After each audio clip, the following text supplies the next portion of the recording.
Who wants to go first? All right, I need everyone to stop talking and attend to Sabrina, and then first say your idiom and then your literal translation. Oh, to the drawing board. Back to the drawing board. And then our literal translation was, let's start fresh, let's reconsider, or let's start over. So starting fresh would be idiomatic, so we can't use that. Okay, let's start over. Let's start over. Let's reconsider this. Okay, reconsider, I think. Start over is still kind of idiomatic. Yeah. So reconsider we could do. Our ideas.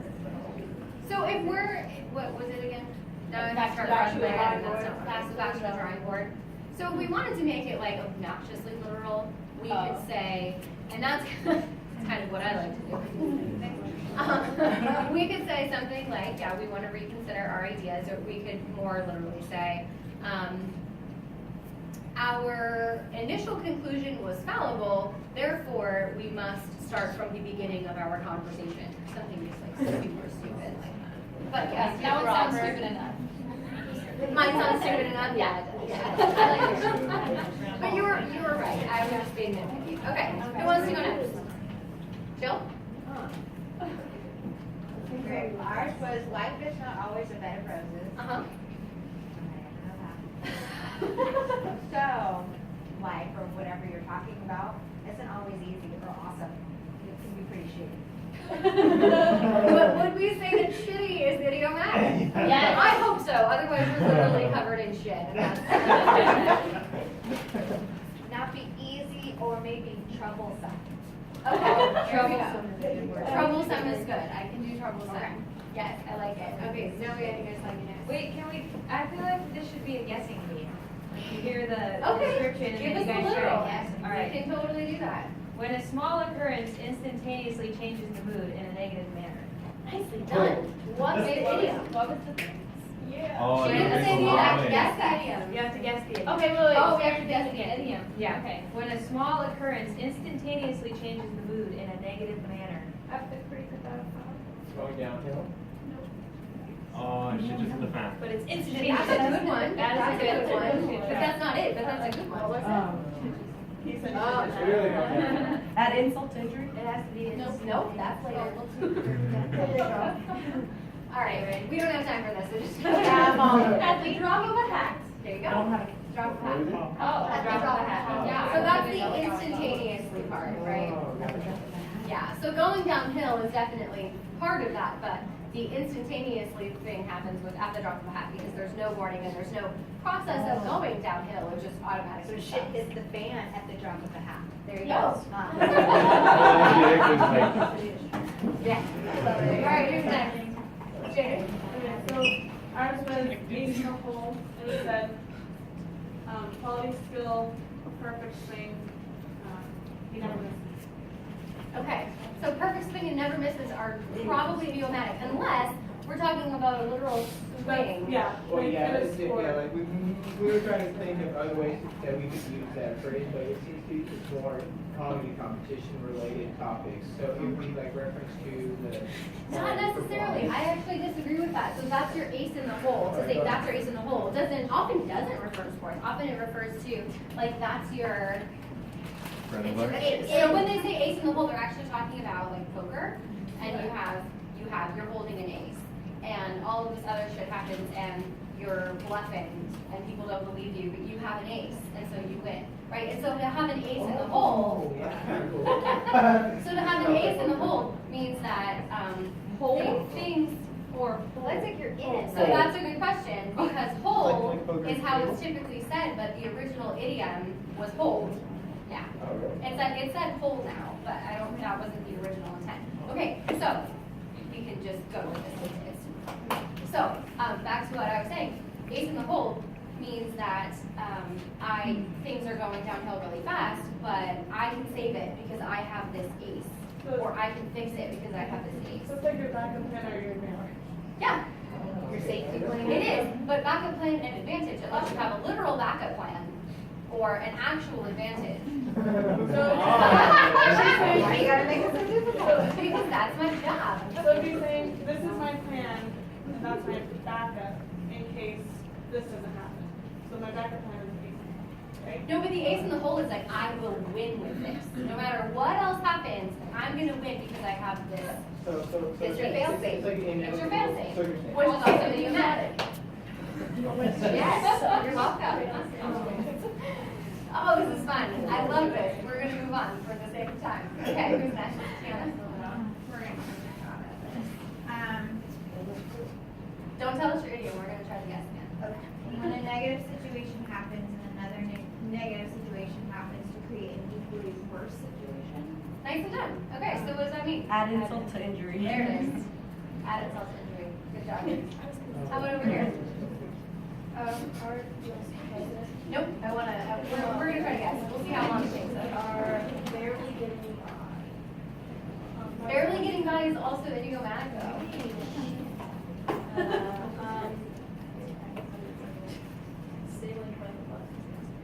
That's idiomatic. It's okay. What's your idiom? Yes. Yeah. By the seat of your pants is the idiom.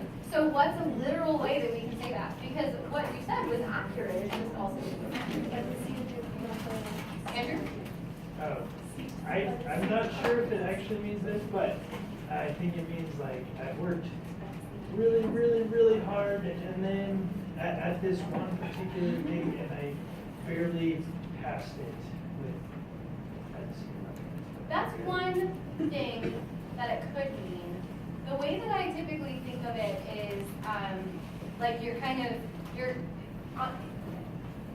by the seat of your pants, like you don't really have a plan, you don't really have a backup plan, you're just kind of hanging on by a thread, which all of these things are idiomatic. Go with the flow is idiomatic, but that's not what that one means. That one means like, oh shit, I hope this works out. I don't really have a plan. Yeah. Okay. So I liked your backup idioms. Camille? Do I have to tell you the idiom first? Nope. Okay. Do not. Yeah.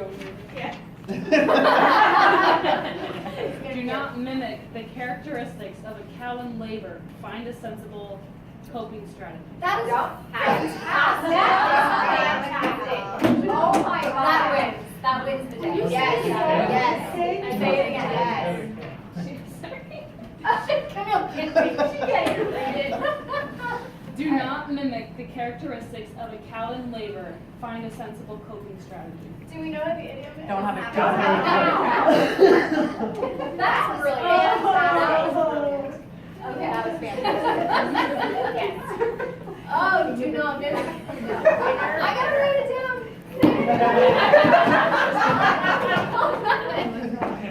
Don't mimic the what? Don't mimic the characteristics of a cow. Characteristics. This is You guys, I'm so proud of a cow in labor, right?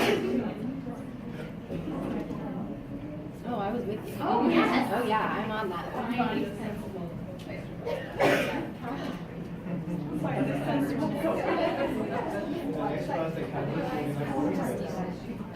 Oh, that's how literal it is. Okay. There you go, friends. There it is. All right. Now that this part is over, because boom, I could call that an ace in the hole, or drop that a mic drop. Like we could call it a mic drop. Oh, nice. Okay. Sorry, mic drop. This is gonna be dreadful, but what choice do I have? Okay. What's the idiom? This is going to be dreadful, but what choice do I have? We only live once. YOLO. That's not what that means. Say it again. Well, we have another one. Can we try that one? Sure. It says I have to do it anyway, so why do you even ask me? Okay.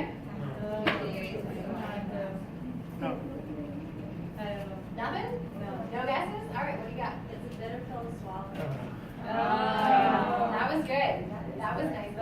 That's really good. Yes.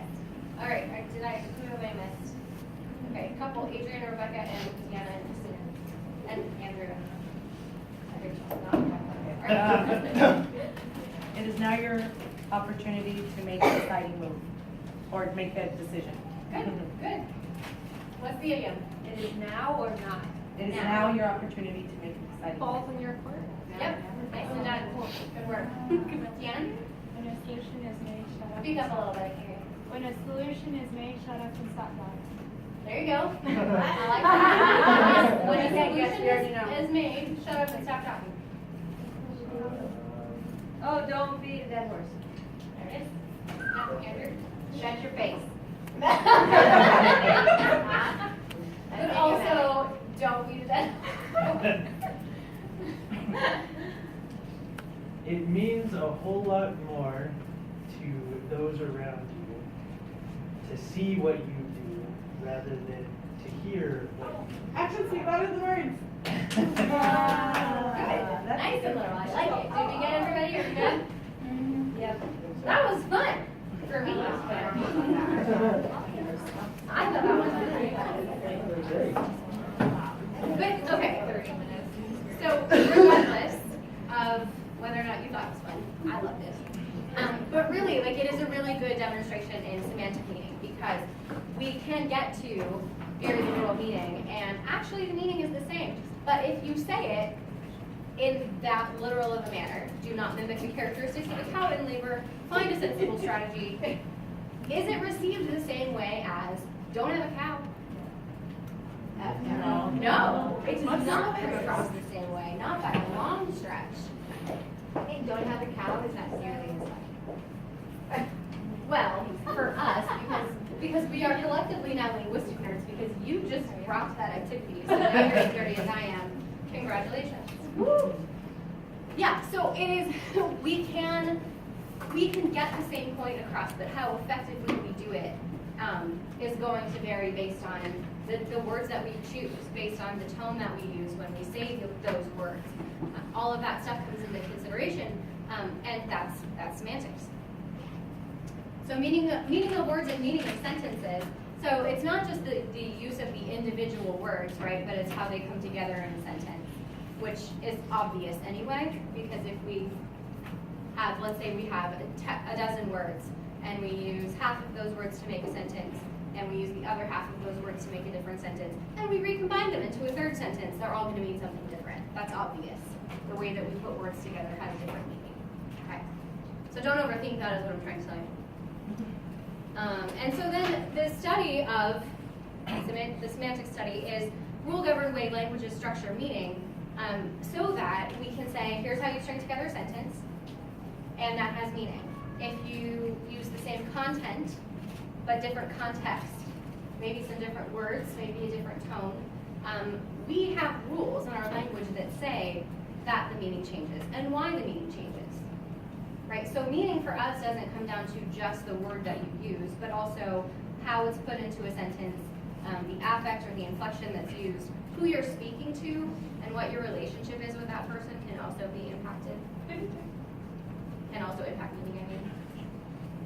We have to have a shared communication, or shared system of meaning. So for example, if Zoe said to her grandmother, hey grandma, YOLO, grandma might be a little confused, right? Because you don't have that particular shared system of meaning with 83-year-old grandma. At least I don't. And I have a hard time with my 13-year-old nephew at this point. Or he'll come home and he'll say things that I feel like I think that I know what it means, but I have to ask because I'm never quite clear. What's fun about middle school and high school slang is that they have a tendency to use opposite words. Anybody around when that's bad was good? Yeah. Well, now it's sick. Now it's sick. Well, no, sick isn't the thing anymore. My nephew informs me that sick is not. Right. Sick is done. I'm done. People say Gucci. Mine was that. The 13-year-old middle schooler who's way cooler than all of you, by the way, says that sick is done. Okay. What does it say instead? I don't know. A lot of people say He does not Gucci. say Gucci. Thank God. What even is that? Same thing. I read like this stars on the Gucci. Dope Dope is like it's old my day. Yeah, that's true. I think they use it like if it's rich or something. They use Yeah. that's old. Dope still works. What about legit? Legit was back from like the 80s. Yeah, but Legit it's stuff. not. Dope, big version of my era. I'm saying that it still works. Okay. All right. That was fun. Let's bring it back in. Yeah. Too legit to quit was from like what? MC Hammer? Yes. Whole something. Like for example, we can have a whole body, and then the parts of that body could be our head and our hands and our arms and our legs and our toes and our butt and all that stuff. We can also, kind of along the lines of what Zoe was just saying, we can also take one part of that, like our hand, and our hand can become the whole. And then the parts become the knuckles and the fingers and the nail and the palm and the skin on your hands and all that stuff. Okay, so part and whole. Give me another example of a whole and its parts. Eyeball. Ooh, what are its parts? Retina. Uh-huh. The cornea. Uh-huh. Iris. The iris. The optical nerve. Yes, good. Okay, let's do a non-body part. The pupil. Motorcycle. You can do car as a whole, yeah. So the parts of the car would be the engine and the hood and the doors and the tires and the windows. I see Something we go. cannot take apart? Flour, sugar, eggs. That is I say, I told you this is one of my favorite classes. Okay, so yes, we could do cake, and cake could be composed of sugar and eggs and flour and oil and vanilla and water, and also icing and filling and decorations. Yes, and all right, hey guys, let's give it our attention. So, I'm just thinking, would heat be a portion of that? Because you have to have heat. That would be an Cake. element. The heat would be part of the process, but not part of the cake, because at the end of the day, the cake is no longer hot. Just one. Well, it depends. I on mean, the heat. sometimes you can eat hot, and when it's when it's hot. Yeah, but You know, like all Made it warm and frozen. melty. But do you ever eat feet for dinner? Is the Probably not. Probably not. I mean, sometimes when you open the oven, it's like. Okay, so now, if we can, keep it together. Synonymy, or synonyms, right? So synonyms being that we have two words that mean essentially the same thing, but depending on which one we use, it might have connotative meaning. Okay, so we're not talking just about synonyms the way you talked about synonyms since you were in like 3rd grade. So we're talking about if I say pretty versus gorgeous, same denotative meaning or referential meaning, an attractive individual, right? That's our referential meaning. But depending on which specific word I use of the two synonyms, I have additional connotative meaning. So for example, if I say, let's say that a guy says that a girl is pretty, you know, maybe he's interested, maybe he just thinks that she's okay, maybe whatever, I don't know, all kinds of maybes. And if he uses the word gorgeous, there's typically some more emphasis in that word, and it's a little bit stronger of a word, even though it still indicates physical attraction. Does that make sense? Nope. Okay. Give me another example of that. Funny and hysterical. Yeah, funny and hysterical, good one. What else? Scary and terrible. Scary and terrifying. Sofa and couch. Yeah, so that's also a synonym, but what would be the connotative meaning with those? And it's there. Sofa versus couch. Soft thing to say. One. Something soft to say. Right, that's our denotative meaning is a soft place where multiple people can sit and throw their pens. So that's our denotative meaning, or our referential meaning, or our connotative meaning if we go sofa versus couch. What are we talking about? Regional, where you grew up. Yes, so we're talking, essentially at this point, we're talking about social meaning. Because depending on where you're from, that thing that we're describing is either a sofa or a couch. It's like soda and pop. Wallet, purse, and pocketbook. Yeah, Yeah. good one. Or like Billfold. dinner and supper. Dinner and supper. Bill. Dinner and supper, my grandpa still calls lunch dinner.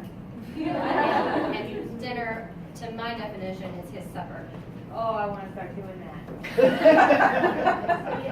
I feel like that would make me so much Yeah. cooler then. Yes, my old grandparents, so this again, we have this connotative meaning. If he says dinner, he means a noontime meal, right? If he says supper, he means an evening meal, like at 4:30. 4 hours. Yeah. Okay, any more? This is fun. No? Or just let's do it. What about lounge? Gross and disgusting? Yeah, absolutely. How about icebox and freezer?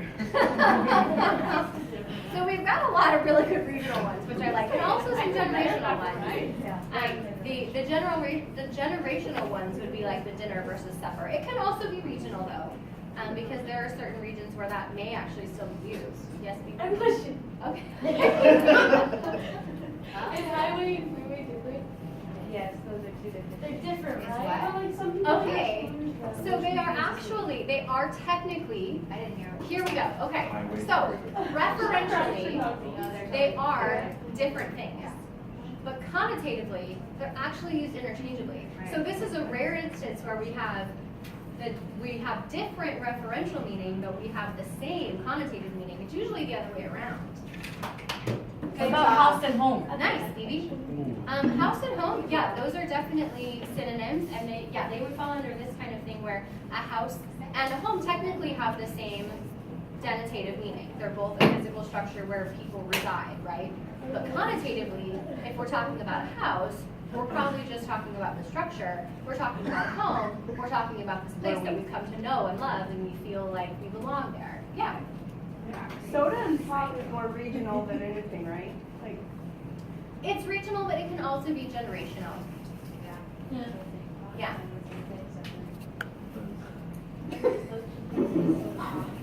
And then there are people who say soda pop, and those are the people who are the perpetual impartials, I'd say. Like, I will just say both, so that no one gets mad. Okay, how are we doing? Happy Thursday. All right. Yeah. I need to get a new sofa couch. Hey guys, hold on, we have a question. In our IPP, you were telling us that some people call townhomes condos. Is that true? Or are they different? So I actually would say that referentially, townhomes and condos are different things. Usually townhomes each have their own ground floor, and then they're taller and they're side by side. Whereas condos are essentially apartments that are owned by an individual. And townhomes have sometimes a little bit of yard, like a little bit of. Townhouses sometimes have a tiny yard, yes. Condos usually don't. Or east people use townhome and like use condo. See, on the East Coast, I lived in DC for a while, and there were townhomes and there were condos, and they were distinct things. The townhomes, like I said, it's your own unit. You have your own front door, and you have usually like 2 or 3 stories, and it's side by side with, but not stacked on top of other units. If you're stacked on top, and you have maybe like a shared entrance, that's usually a condo. Agreed? I would say it's probably more closely like condo and apartment, because I have a condo, but I call it an apartment. You see? Yeah, I had a condo for a while, and I called it an apartment and a condo, interchangeably. But I would say that's more interchangeable. Yes, than, I would like, agree with that. And I would also say that this is another interesting denotative connotative situation, because denotatively they do have different meanings. A condo is supposedly something that you own, whereas an apartment is something that you rent. But connotatively, it's essentially the same thing, right? The connotative meaning being that this is the place where I live, whether I call it a condo or an apartment is kind of irrelevant.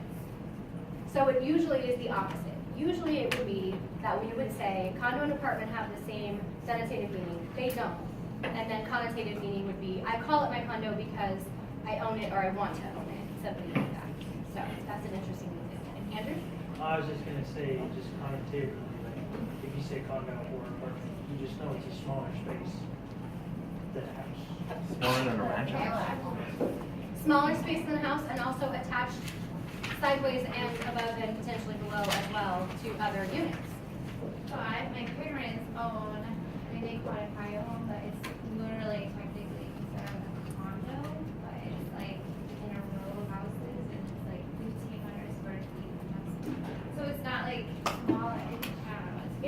is it like in a building and attached to other things, then it's not a condo.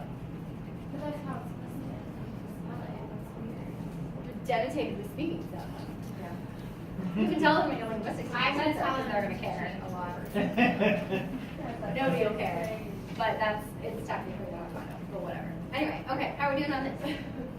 Great. Good. Yay! I had a question about Yes. busy. What's the other one for busy? I only know one sign. So busy and then busy, well, you come on, Oh, Ethan, you right, see the ASL, pound I sign for forgot God's the sake, ASL man. thing. Lexicalized, but so what would be the connotative difference between signing busy and lexicalizing busy? Emphasis, yeah, that's the thing. Usually if you're busy, you're busy, but if you're so busy that you have to be ridiculous about it, then connotatively speaking, you're saying that I am busier than normal, and even more layers of connotative meaning, I'm busier than you, is what people are usually implying when they try to emphasize how busy they are. Andrew?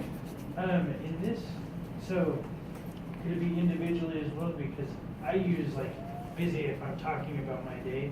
Mm-hmm. But this one is like, oh, I just got finished and I was busy. Whew, I'm all done, like sort of this kind of thing. I mean, you can use it that way. I don't think that it's commonly known that way, but yeah, you can certainly use it that way. Anything else on this one? What about the connotative difference between a kid and a child? I think kid sounds. Kid's not mine. So that's the one that I hear most often. Jacob said kid is like your kid. Fix your kid. What's your kid doing? And child is like my child.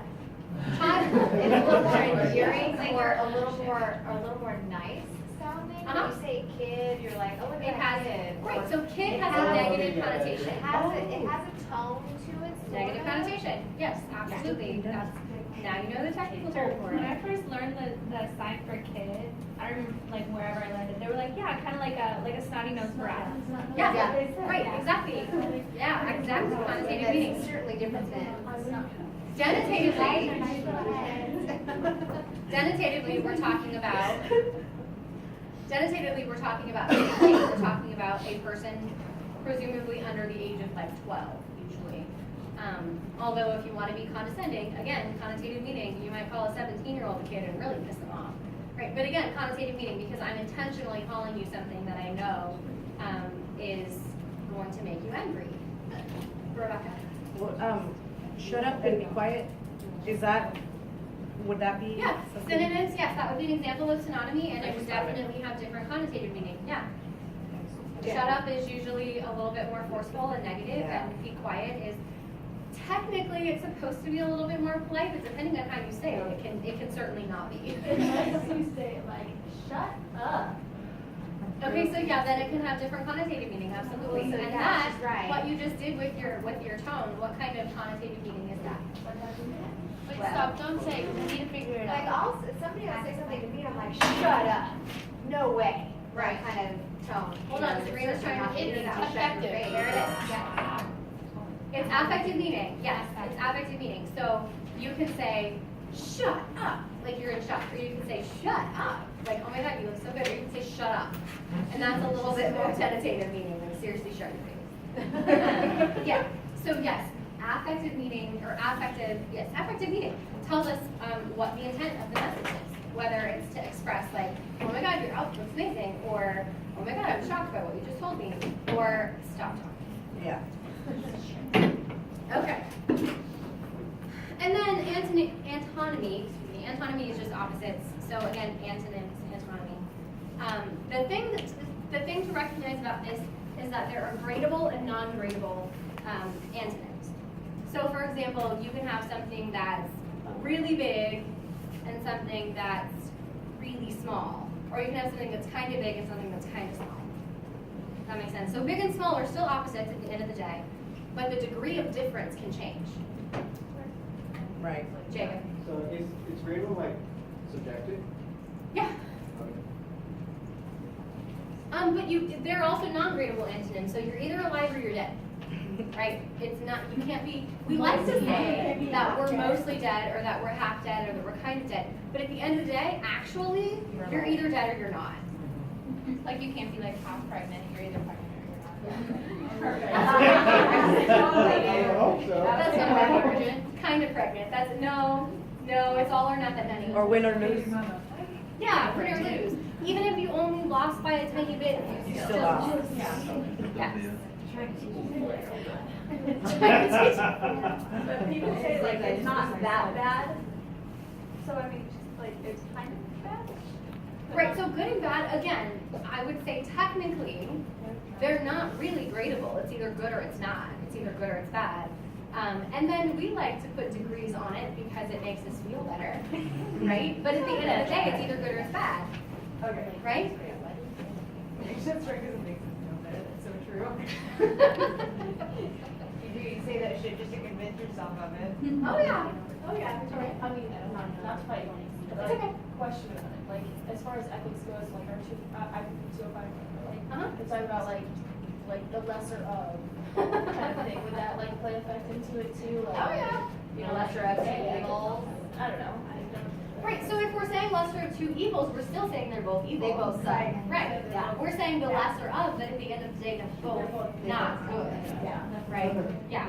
So again, yeah, we like to tell ourselves that it's not as bad, but, and it may not be, but it's still bad. Yeah. So technically speaking, they're not really gradable, no matter how much we like to try to pretend they are. Okay. Any other examples you'd like to throw out there? Okay. Converseness. So these are related pairs, like teacher and student, aunt and uncle, or not aunt and uncle, uncle and nephew, husband and wife, doctor, patient, lawyer, client. They are related to each other, but they don't really fall into any of the other categories.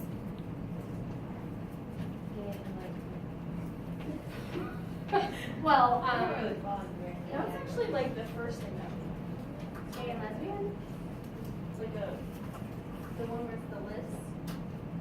Well, I mean, if we wanted to use LGBTQIA or whatever the thing is now, as the hypernym, and then the hyponym would be lesbian, queer, trans, bi, questioning, intersex. Hey, I'm doing pretty good. I don't know. I don't know what A is. Asexual. Is it Oh, thank you. Oh. Yes, asexual. Yeah, so we could do that as a hypernym. But if we're talking related pairs, then a lesbian partner and a lesbian partner would be a related pair. How are we doing? Having fun so far? Yeah. I think so. Okay. Yep, sister and brother can be one. Grandma, grandma can be one. Grandfather, grandchild, grandmother, grandchild. Yep, employee, customer, employee,